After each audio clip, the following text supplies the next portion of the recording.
Washroom में side washroom में जाता हूँ दिखे नहीं। और हो गया। हाँ सर तो आ जाओ, आज मोलैरिटी के बारे में हम कंटिन्यू करते हैं। मोलैरिटी डिस्कस कर रहे थे, है ना? तो मोलैरिटी देखते हैं। मोलैरिटी आपको क्या बताई गई थी? N2/V12 इन लीटर्स, है ना? क्यों बताया गया था ना? तो मोलैरिटी आपसे अगर क्वेश्चन आ जाए, what is the molarity of pure water? Molarity of pure water तो कैसे निकालेंगे ये बताओ? मोलैरिटी ऑफ प्योर वाटर, अरे बताओ वाटर की डेंसिटी क्या होती है? Number of moles density of water बताओ। 1 ग्राम पर ml, है ना? तो इसका क्या मतलब हुआ? अगर हम डिकोड करें, हमें निकालना मोलैरिटी, मतलब मोलैरिटी का फार्मूला पहले लिखो, N/V निकालना है। अब प्योर वाटर के अलावा और कुछ दिया है क्या? नहीं, मतलब सॉल्यूट तो है ही नहीं कोई। तो सॉल्यूट भी वाटर, सॉल्वेंट भी वाटर, मतलब N/V दोनों किसका होगा? वाटर का ही होगा। हो सकता है, क्यों नहीं हो सकता? मतलब सॉल्वेंट नहीं दिया तो भी। हाँ, तो वाटर ही सॉल्यूट है, तुम ही हो माता, तुम ही पिता, है ना? वैसे ही करके वही हालत हो गया जी। तो वॉल्यूम, अच्छा बताओ यहाँ पे इसको देखो आप, डेंसिटी को। 1 ग्राम कितना वॉल्यूम ऑक्यूपाइड बाय वाटर है? 1 ग्राम कितने वॉल्यूम का मास है? 1 ml, है ना? सो हम बोलेंगे कि 1 ml का मास कितना है? 1 ग्राम। तो 1000 ml का मास कितना होगा? 1000 ग्राम। और 1000 ml क्या होता है? 1 लीटर, यानी कि 1 लीटर मतलब 1000 ग्राम होगा मास। तो वॉल्यूम जब 1 लीटर रखते थे तो मोलैरिटी किसके बराबर होती है? मोल्स के, है ना? तो खैर वापस आ जाओ यहाँ पे। मोलैरिटी का फार्मूला क्या बताया था? n, ये n कितने नंबर ऑफ मोल्स निकालना है, तो हम लोग इस फार्मूले को ऐसे भी तो लिख सकते हैं, W of water upon molar mass of water into volume of water, है ना? मैंने मोल्स को एक्सपेंड कर दिया, मास और इसमें molar mass. Mass of water कितना है? जब मास 1000 ग्राम है वाटर का, मोलर मास तो 18 ही होता है, वो तो पता ही है वाटर का मोलर मास। तो वॉल्यूम कितना है? ये 1000 ग्राम कितने वॉल्यूम का था? 1 लीटर। तो मोलैरिटी आ जाएगी प्योर वाटर की। Therefore molarity of pure water will be, इसको सॉल्व करो, 55.55 मोल्स पर लीटर। आंसर आ गया। इसको सॉल्व करोगे ये मिल जाएगा। सो मोलैरिटी ऑफ प्योर वाटर याद रहेगा हमेशा। इससे एक बहुत इंपॉर्टेंट रिजल्ट निकलता है। क्या इंपॉर्टेंट रिजल्ट निकलता है? कि if 1 liter of water is given, है ना, is given in question, then it will always have क्या बोलो? 55.55 क्या moles in it। अरे क्योंकि मोलैरिटी का मतलब ही क्या? मोलैरिटी का मतलब क्या होता है? इसका मतलब होता है 55.55 moles in 1 liter, यानी कि 1 लीटर वाटर में 55.55 मोल्स हमेशा होंगे तय। और ये न्यूमेरिकल में आगे यूज होगा, अगले साल हेनरीज लॉ वगैरह पढ़ेंगे तो उसमें भी लगेगा। तो ये इंपॉर्टेंट रिजल्ट की तरह तुम इसको मान लो।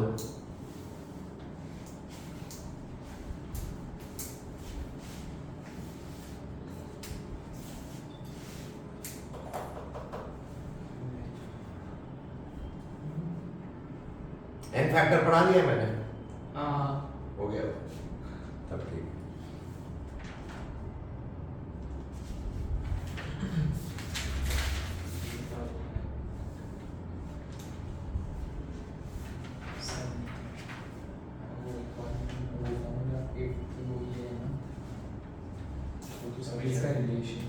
बात नहीं करोगे क्या हो? लिखो जल्दी लिखो, टाइम नहीं और भी काम।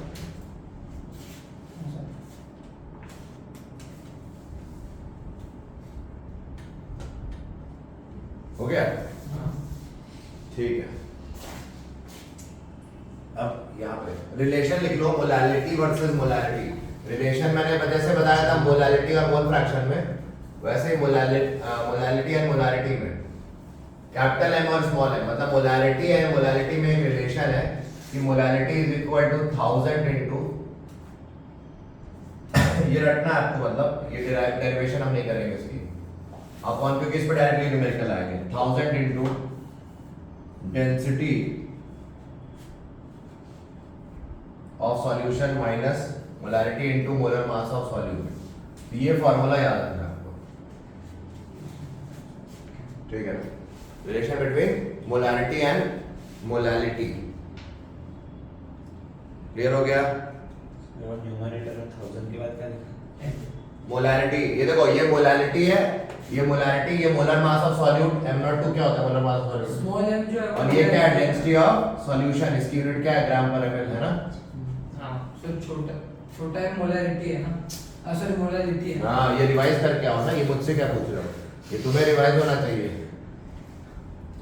मोलालिटी स्मॉल m होता है कि नहीं, हाँ। कैपिटल M क्या है, मोलारिटी। ये क्या है मोल फ्रैक्शन, ये सब टर्म्स तो रिवाइज करो, ये पूछना नहीं है, ये रिवाइज करना है।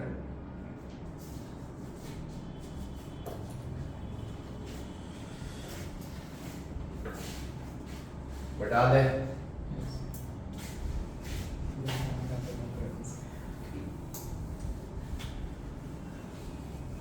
आदि भाई, रिवाइज किया तुमने? नहीं किया ना, कल रिवाइज नहीं करा ना। हाँ तो रिवाइज करके आओ, इसीलिए तुम्हें ऐसे डिफिकल्टीज आएंगी। Relation between molarity and mole fraction of solute, या मोल फ्रैक्शन में भी मतलब इनमें रिलेशन निकालना हो तो मैं डायरेक्टली फॉर्मूला लिख रहा हूँ, molarity is equal to x2 into 1000 into density of solution upon x1 into molar mass of solvent plus x2 into molar mass of solute। ये रिलेशन हमारा याद रखना है आपको, ठीक है ना, इजी। सो फॉर्मूले से तो हमने क्या लास्ट टाइम क्या बताया था, पहले लेक्चर में x2 मोलारिटी इनटू दिस, ये फॉर्मूला बताया था ना, relationship between mole fraction and molality बताया था। आज मैंने दो और रिलेशन बताए, तो ये रटने हैं डायरेक्ट, इसमें निर्भर कराते। एक m दिया होगा, बोलेगा कैपिटल M निकालो, तो डायरेक्टली फॉर्मूला यूज कर सकते हो, डेंसिटी वगैरह दी होगी।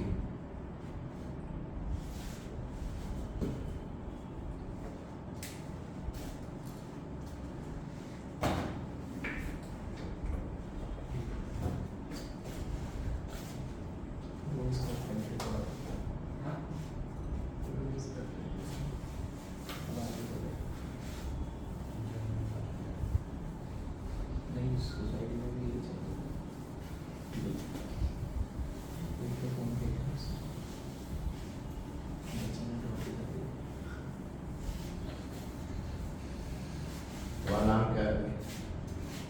निखिल। निखिल। अटेंडेंस ले लेते हैं। आदि। तुम्हारा क्या नाम है? हैं? SUAD। ठीक है। हाँ, और ठीक है, ठीक है। नेक्स्ट वापस आ जाओ, बताओ क्या है नेक्स्ट। अब आगे बढ़ने से पहले हम नेक्स्ट, अभी तक हमने क्या क्या पढ़ा, कौन कौन से ways to express concentration, mole fraction, molality और मोलारिटी। अब आगे हम क्या पढ़ने जा रहे हैं फ्यूचर में, वो बता देता हूँ। नॉर्मेलिटी पढ़ेंगे, फॉर्मेलिटी भी एक होता है, फॉर्मेलिटी, नॉर्मेलिटी। हाँ क्या बोल रहे हो? मोलारिटी जैसे मोलालिटी अभी टेस्ट में पता चलेगा तुम्हें। फिर परसेंट बाय मास है ना, by volume, mass by volume, volume by volume, ऐसे करके पार्ट्स पर मिलियन और भी टाइप्स के। तो अभी आगे बढ़ने से पहले अभी तक हमने यहाँ तक पढ़ा है। अब आगे जो हमें रिक्वायरमेंट पड़ेगी वो पड़ेगी एन फैक्टर की। एन फैक्टर मैंने पढ़ा दिया ऑलरेडी। इक्विवेलेंट वेट का कॉन्सेप्ट और नंबर ऑफ इक्विवेलेंट्स अब हमें पढ़ना है, तब हम आगे बढ़ पाएंगे नॉर्मेलिटी की तरफ, है ना। नेक्स्ट जो है ना हमारा मेथड टू एक्सप्रेस कॉन्सेंट्रेशन, वो क्या है, नॉर्मेलिटी आने वाला है। उसके लिए हमें क्या समझ में आना चाहिए, पहले तो इसकी नॉलेज होनी चाहिए, ठीक है। तो इसको पढ़ते हैं पहले, हेडिंग डाल लो इक्विवेलेंट वेट या इक्विवेलेंट मास लिखो चाहे वेट लिखो, यहाँ पे एक ही बात है। इक्विवेलेंट मास क्या होता है, ई नॉट, it is the mass of one equivalent of substance, है ना।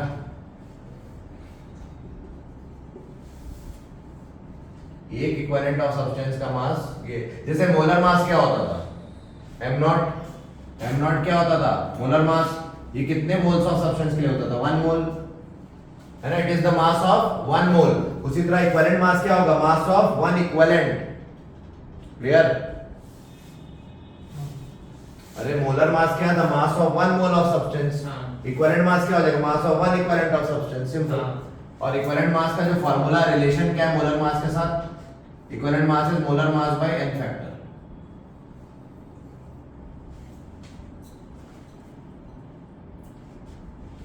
उसी तरह एक और टॉपिक है इक्विवेलेंट वॉल्यूम।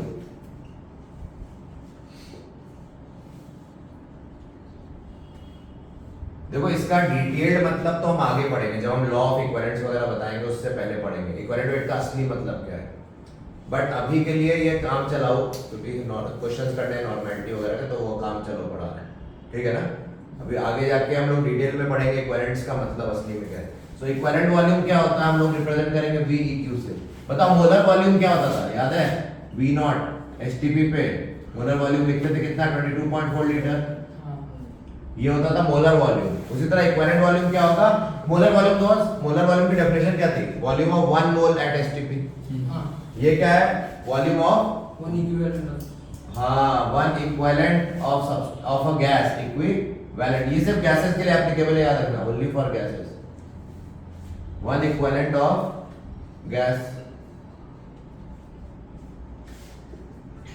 तो इक्विवेलेंट वॉल्यूम का भी रिलेशन क्या होगा मोलर वॉल्यूम से, V not at STP upon क्या, n फैक्टर, यानी कि 22.4 लीटर फिक्स है अपॉन n फैक्टर, यही हमारा हो जाएगा 22.4 litre upon n factor will be equivalent volume. 22.4 litre क्या है? वही तो मोलर वॉल्यूम है, STP पे होता था ना, ये नहीं था तो पहला वीडियो देखो, होल कंसेप्ट है ना। जैसे मोलर मास होता है वैसे ही मोलर वॉल्यूम होता है ना। कोई भी गैस STP पे मोलर वॉल्यूम अपना ऑक्यूपाई करती है, इतना वॉल्यूम ऑक्यूपाई करती है, इसको बोलते हैं मोलर वॉल्यूम। एक मोल ऑफ गैस, एक मोल ऑफ गैस, कोई भी गैस हो दुनिया में, एक मोल है तो STP पे कितना वॉल्यूम ऑक्यूपाई करेगी, 22.4 लीटर फिक्स है, ठीक है ना।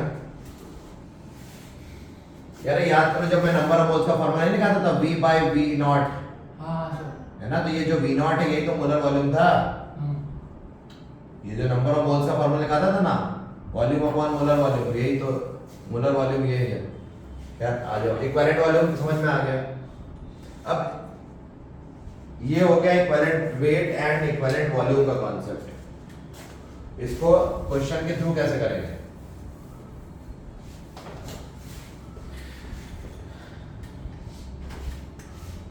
क्वेश्चन देख लो। जैसे क्वेश्चन आ गया, what is the equivalent weight of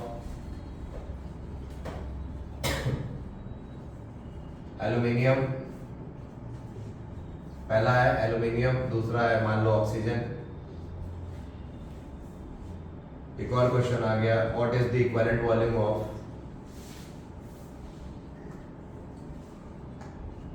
equivalent volume of, पहला आ गया O2, दूसरा आ गया H2 Cl2, ठीक है। ये क्वेश्चंस करने हैं, कैसे करेंगे देखते हैं। एक हाँ बोलो, O2 का वेट निकाल सकते हैं, इक्विवेलेंट वेट, क्योंकि गैस है ना। हाँ तो क्यों नहीं निकाल सकते, गैस हो, इक्विवेलेंट वॉल्यूम सिर्फ गैसेस के लिए, ये तो सारे लिक्विड हो चाहे गैस हो, किसी के लिए भी है, ठीक है।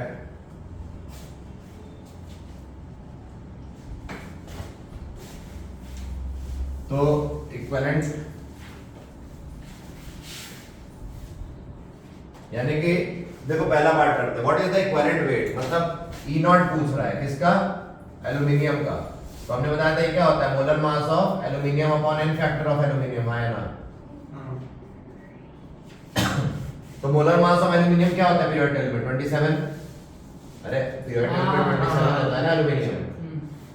और n फैक्टर एल्यूमिनियम का क्या होता है, वैलेंसी ऑफ दैट एलिमेंट 3, है ना। n फैक्टर यहाँ एलिमेंट के लिए वैलेंसी होता है उसकी, तो 9 ग्राम पर इक्विवेलेंट। जैसे मोलर मास की यूनिट क्या होती थी, ग्राम पर मोल, वैसे ही इसकी यूनिट होती है इक्विवेलेंट मास की ग्राम पर इक्विवेलेंट। ठीक है, तो ये आ गया हमारा आंसर पहले पार्ट का। दूसरा पार्ट क्या बोल रहा है? O2 equivalent weight of O2 की निकालना है।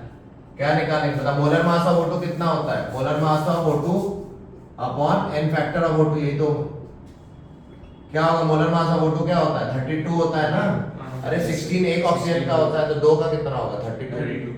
क्यों भाई, क्या समझ में आ रहा तुम्हें? हाँ कुछ नहीं समझ रहे हो? नहीं नहीं सर, एक ऑक्सीजन का ये देखो। 2 ऑक्सीजन का 32।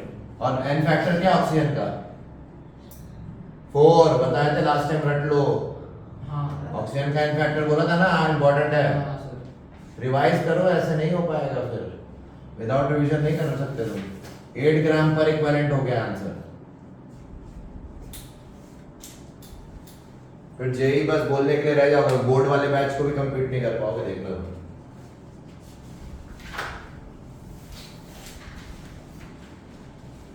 फायदा क्या है फिर जेई लेने का? आ जाओ next. What is the equivalent volume of O2? तो इक्विवेलेंट वॉल्यूम पूछा है ना आपसे, मतलब VEQ। किसका पूछा है? O2 का। तो कैसे निकालते थे? 22.4 लीटर अपॉन n फैक्टर। तो 22.4 लीटर ऑक्सीजन का n फैक्टर कितना होता है? मैंने बताया 4। ये आ जाएगा सॉल्व करके 5.6 लीटर। यही हो गया हमारा क्या? Equivalent volume of oxygen.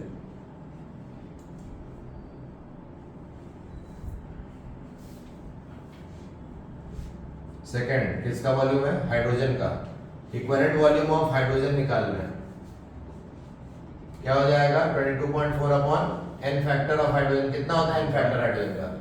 2। 11.2 litre आ गया आंसर। n फैक्टर जब पढ़ा रहे थे तब तो बोले थे छोड़ दो। अभी देख लो क्या हालत होने वाली है तुम लोग की। n फैक्टर नहीं है तो बर्बाद। कैसे निकालते हैं n फैक्टर? डिफरेंस इन, अरे तुम्हारा क्या होगा? वैलेंसी पे अटके रहोगे। Difference in charge upon stoichiometric coefficient पढ़ाया था, जो लास्ट वाला फार्मूला था। तो हाइड्रोजन बताओ किस में टूटता है? देखो ये n फैक्टर कैसे निकाल रहे हैं यहाँ पे। हाइड्रोजन इस आयन में टूटेगा। डिफरेंस इन चार्ज कितना है? 2। अरे इस साइड n फैक्टर हाइड्रोजन का निकालना है, तो डिफरेंस इन चार्ज कितना है? 2 अपॉन स्टोइचियोमेट्रिक कोएफिशिएंट कितने हैं? यहाँ पे 1 लिखा है, कुछ नहीं लिखा, मतलब 1। स्टोइचियोमेट्रिक कोएफिशिएंट क्या है? 1। डिफरेंस इन चार्ज 2 का है और स्टोइचियोमेट्रिक कोएफिशिएंट 1, तो इधर 2/1, मतलब क्या आ गया? 2। इसलिए n फैक्टर हाइड्रोजन का 2 है।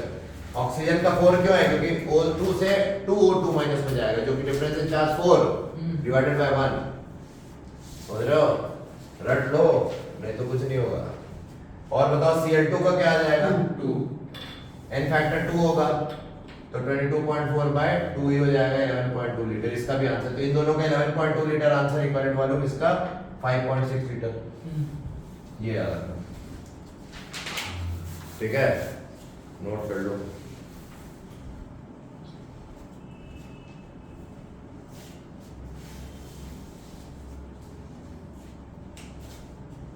कैसे चल रहा है आपका? अच्छा पढ़ा रहे हो? अच्छा से पढ़ रहे हो? बुला रहे हैं मार्क्स? बोलो, ट्राई करना, ट्राई। इसके सब तो देख लो।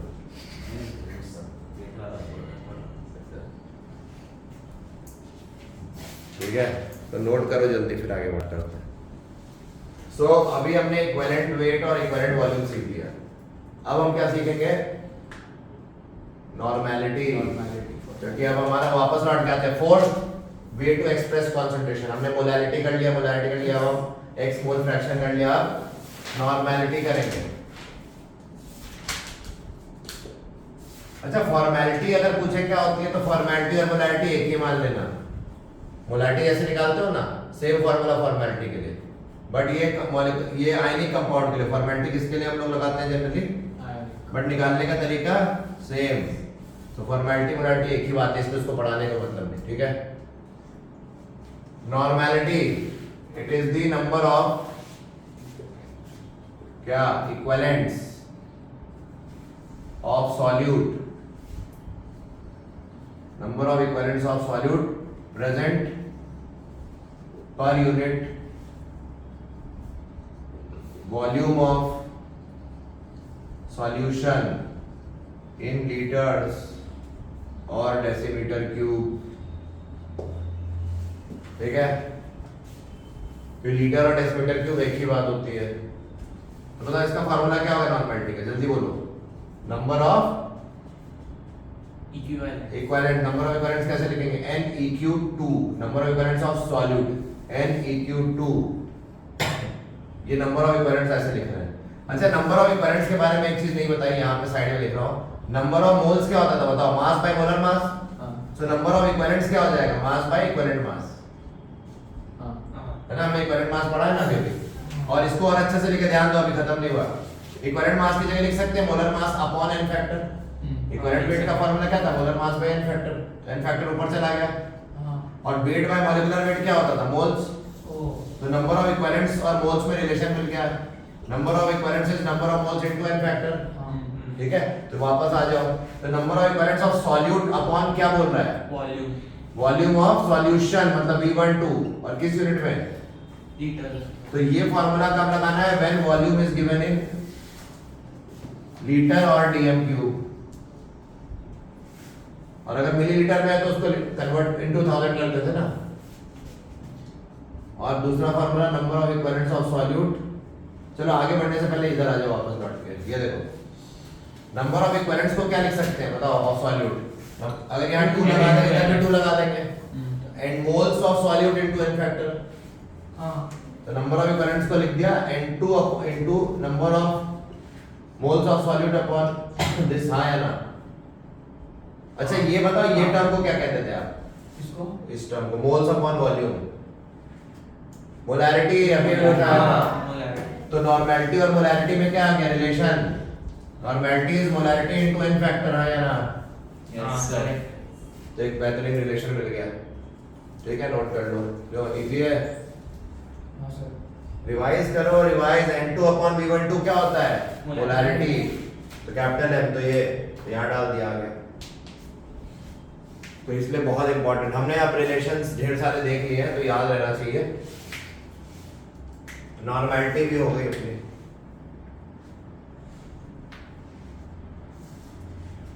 नोट करो।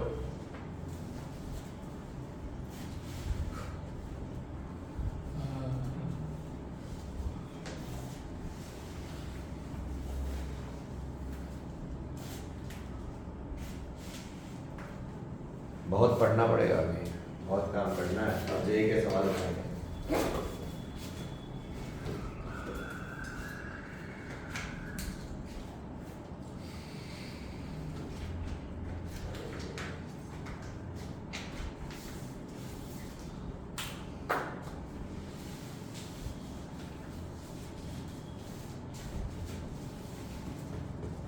क्या हो गया, पढ़ाई कर लो ना अच्छे से। क्या हो गया तुम लोग को,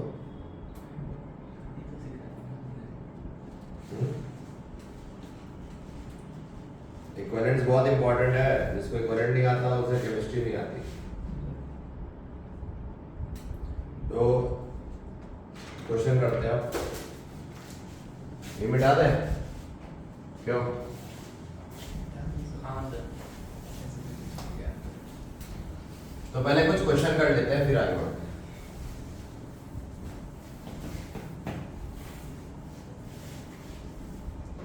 क्वेश्चन है, पहला question,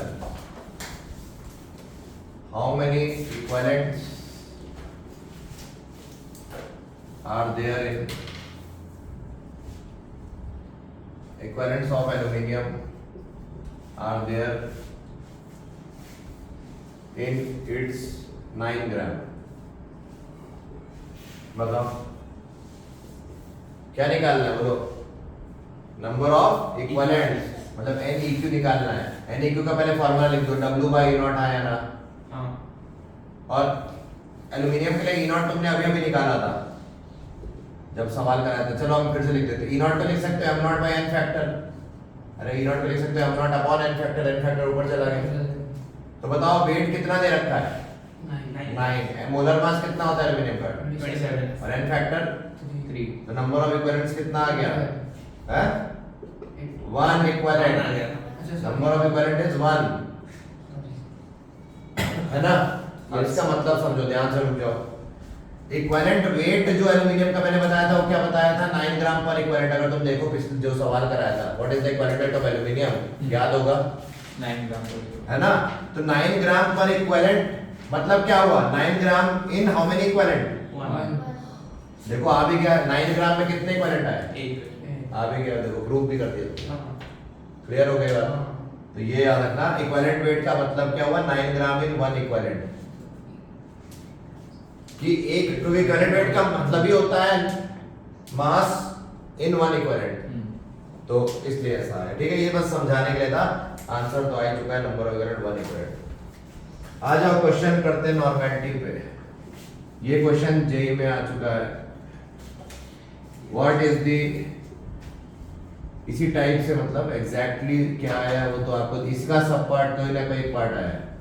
what is the normality of पहला 0.3 molar H2SO4, 0.3 molar H3PO4,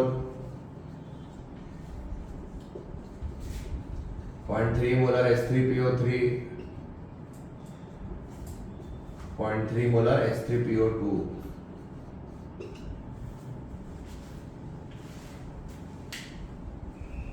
note करो।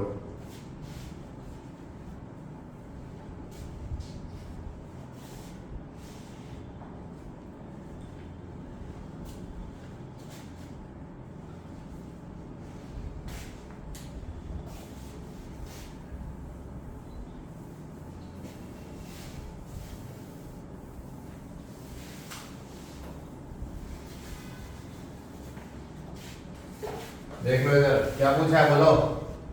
नॉर्मेलिटी पूछा है और क्या दिया हुआ है, मोलैरिटी।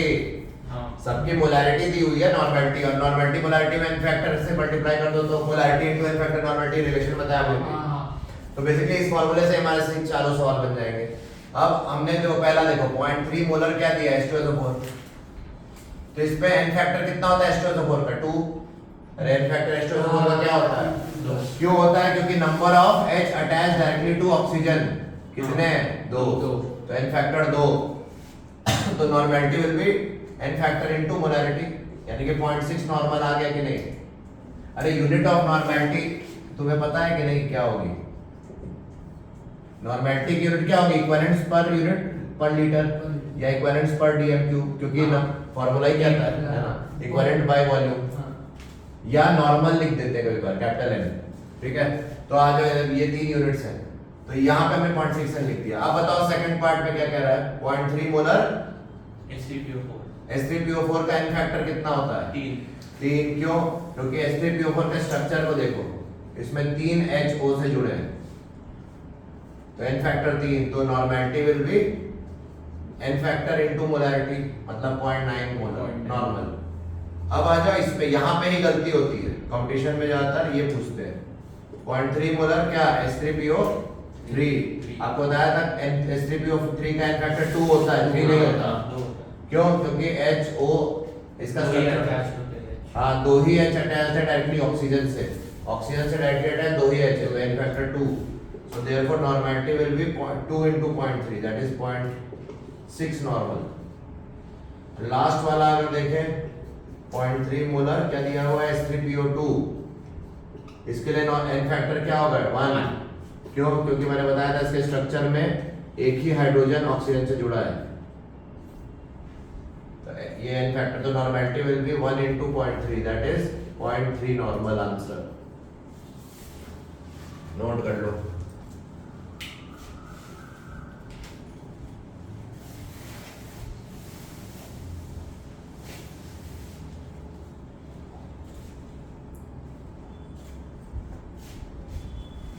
पढ़ना चालू कर दो, टेस्ट में नहीं कर पाओगे एकदम से, बहुत ज्यादा लेवल का आपको दिखेगा टेस्ट, हाई लेवल होता है। नेगेटिव मार्किंग अलग माइनस में आते हैं, समझ लो। फिर ये पहला चैप्टर अच्छे से करो, और ये बेसिक चैप्टर फाउंडेशन है, ये बाकी चैप्टर्स के लिए फिजिकल केमिस्ट्री के, नहीं तो आगे फिजिकल केमिस्ट्री बर्बाद। इक्विलिब्रियम में पूरा यूज होगा, थर्मोडायनेमिक्स में और केमिकल आयनिक इक्विलिब्रियम में, है ना, कई जगह यूज होने वाला है ये चैप्टर। और 12th क्लास में भी यूज होगा इलेक्ट्रोकेमिस्ट्री सॉल्यूशन, तो एनालिटिक्स, तो वहां पे आपको ये आना चाहिए मोल कॉन्सेप्ट।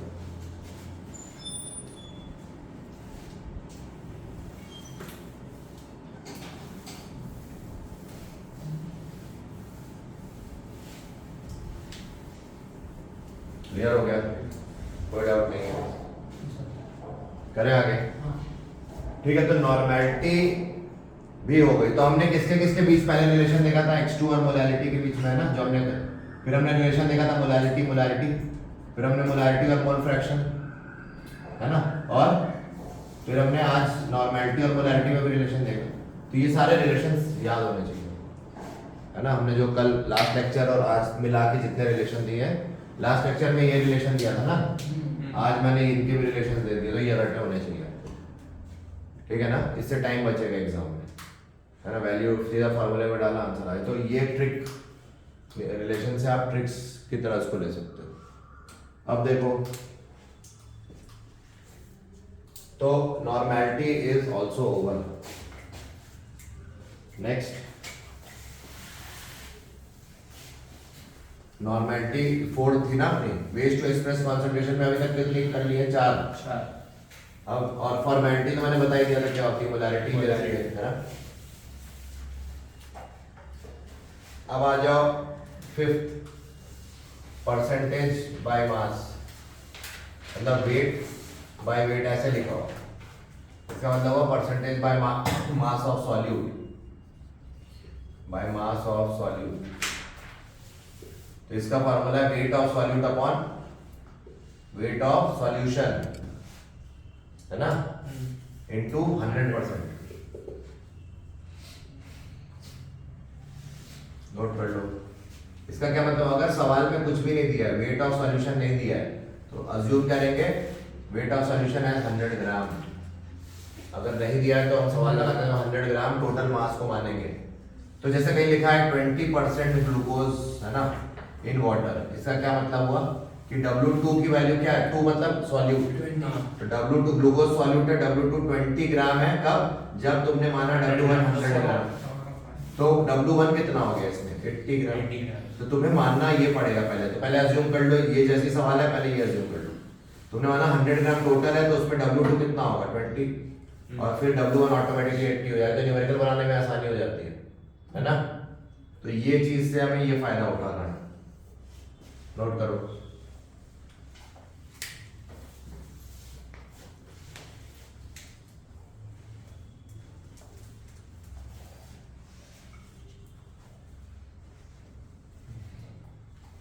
ऐसी बंद हो गया, अरे लाइट गई। लाइट गई। हाँ यार।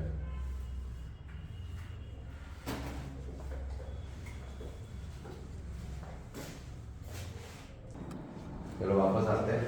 सो परसेंटेज वेट बाय क्या, मास बाय ऑफ सॉल्यूट, समझ में आ गया क्यों। इसी तरह वेट बाय वॉल्यूम, अगर लिखा है परसेंटेज मास बाय वॉल्यूम, इसका क्या मतलब हुआ, wait of solute upon weight of sorry volume of solution into 100%। Volume of solution अगर नहीं दिया है तो अज्यूम क्या कर लेंगे, 100 क्या ml, वॉल्यूम ग्राम में होता है, क्या होगा वही देश में हमारे। अगर कुछ नहीं दिया तब वॉल्यूम 100 ml मानते हुए करेंगे। परसेंटेज वॉल्यूम बाय वॉल्यूम में मतलब volume of solute upon this, depending किसका दिया हुआ है, ठीक है। तो अब इसमें भी हम क्या अज्यूम करेंगे, 100 ml। V12 को क्या कुछ नहीं दिया तो 100 ml अज्यूम करेंगे, तो न्यूमेरिकल ऐसे बनाए जाएंगे, ठीक है।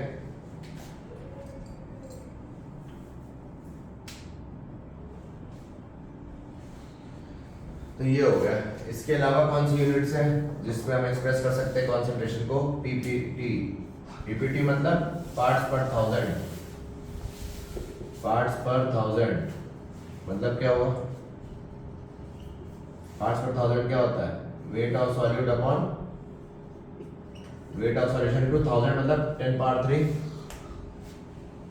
है ना। 1000 मतलब 10 पावर 3 हो गया कि इतने में कितना हिस्सा है 10 पावर 3 में।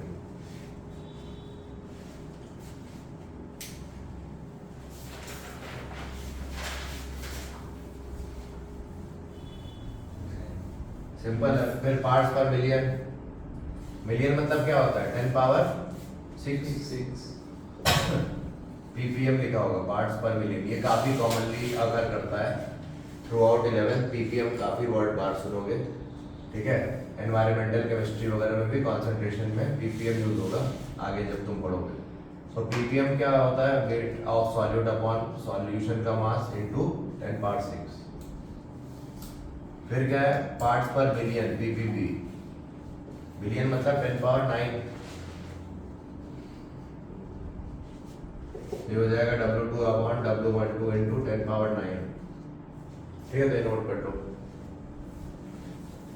तो ये कॉमनली यूज्ड वेज है to express concentration.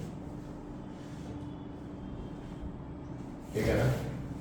These are the common ways to express concentration of solute in solution या with respect to solvent या solution, कुछ भी हो सकता है। क्यों? So अब आगे बढ़ेंगे, पहले नोट करो जल्दी क्योंकि इसके बाद क्वेश्चंस हैं, फिर आगे बढ़ेंगे।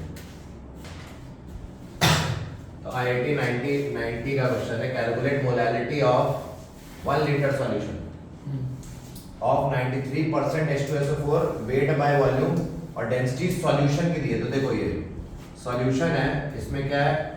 सॉल्यूट भी होगा है ना, और सॉल्वेंट भी। हाँ। इस पूरे सॉल्यूशन की जो डेंसिटी है वो है 1.84 ग्राम पर ml है ना। और ये सॉल्यूशन बना किससे है? इसमें H2SO4 है और पानी होगा, दो ही चीजें है ना भाई। हाँ सर। सॉल्यूशन कुछ नहीं दिया तो पानी तो मानेंगे सॉल्वेंट को, हाँ। और H2SO4 सॉल्यूट है, मतलब ये 2 मान लेना। और ये क्या है? 1 मतलब सॉल्वेंट, 2 मतलब सॉल्यूट। और डेंसिटी ऑफ सॉल्यूशन दे रखा है। हाँ। इसका और क्या दिया हुआ है? H2SO4 कितना है? 93% H2SO4 वेट बाय वॉल्यूम है ना, यानी कि परसेंटेज वेट बाय वॉल्यूम है। परसेंटेज वेट बाय वॉल्यूम बताया था W2 अपॉन V12 इनटू 100। तो और ये कुछ नहीं दिया तो कितना अज्यूम करेंगे? 100 ml। तो हम बोलेंगे कि V12 हमने मान लिया 100 ml, देयरफॉर उसमें वेट W2 कितना होगा? 93 ग्राम है ना, इन वॉल्यूम 100 ml। भैया 93 बाय 100 इनटू 100 ना, दैट इज 93 ग्राम। तो 93 ग्राम किसका है? H2SO4 का। अच्छा, हमें निकालना क्या है? मोलैलिटी। तो मोलैलिटी का फॉर्मूला अलग से लिख के रख लेते हैं। ये होता है W2 upon M02 W1 into 1000 है ना, अगर W1 ग्राम में हो तो। अब अपने को पता नहीं, देखते। अच्छा बताओ, W2 आ गया 93 ग्राम, यहाँ तक कोई दिक्कत नहीं। अब सुनो, इसी के पैरेलल एक और चीज सॉल्व करते हैं। यहाँ पे दे रखा, ध्यान से देखना, डेंसिटी क्या दी है सॉल्यूशन की? इतना ग्राम पर ml। तो हमें इसका, इससे हम क्या रिलेट करते हैं? इन 1 ml how many grams? 1.84 gram. Therefore यहाँ हमने कितना अज्यूम किया है? 100 ml। देयरफॉर इन 100 ml 184 ग्राम हो जाएगा ये किसका? सॉल्यूशन का मास। सॉल्यूशन का मास मतलब W12, क्योंकि ये सॉल्यूशन की डेंसिटी थी ना, ये डेंसिटी सॉल्यूशन की थी। तो ये जो मास आया है W12 आया है ना, मतलब mass of solution in 100 ml। तो W12 आ चुका कितना? 184 ग्राम। और यहाँ पे W2 कितना था? 93। और इस डेटा में W2 भी चाहिए, W1 भी चाहिए। W1 है क्या हमारे पास? नहीं। तो W1 निकाल लेंगे 100 ml में कितना? W12 minus W2। ठीक है, तो ये आ जाएगा 184 माइनस 93, कितना आ गया? 91 ग्राम। बस अब इसमें वैल्यू पुट कर दो, आ जाएगा। मोलर मास तो डाल लोगे, H2SO4 का मोलर मास कितना होता है? 98 होता है। अरे H 2H है, एक सल्फर ऑक्सीजन 4 है ना, 16 4 जा 64 प्लस 32 होता है ना इसका। अबे नहीं, कितना होता है देखो, 64 प्लस 32 कितना हुआ? अरे 96 और प्लस 2 98। तो 98 ही तो है, सही तो है। तो यहाँ पे 98 आ जाएगा, यहाँ पे क्या आ जाएगा? W2 93 जो आया, और वहां पे W1 आ गया 91 आ जाएगा मोलैलिटी। ये तो निकालना था। IIT JEE का सवाल देख लो, कैसा सोचना पड़ता है इसमें, ऐसा नहीं होता डायरेक्ट। तो आपको डेंसिटी को डिकोड करना था और परसेंटेज वेट बाय वॉल्यूम भी पता होना चाहिए था, उसका मतलब क्या होता है। इसलिए हर एक टर्म की क्लैरिटी होनी चाहिए, नोट करो।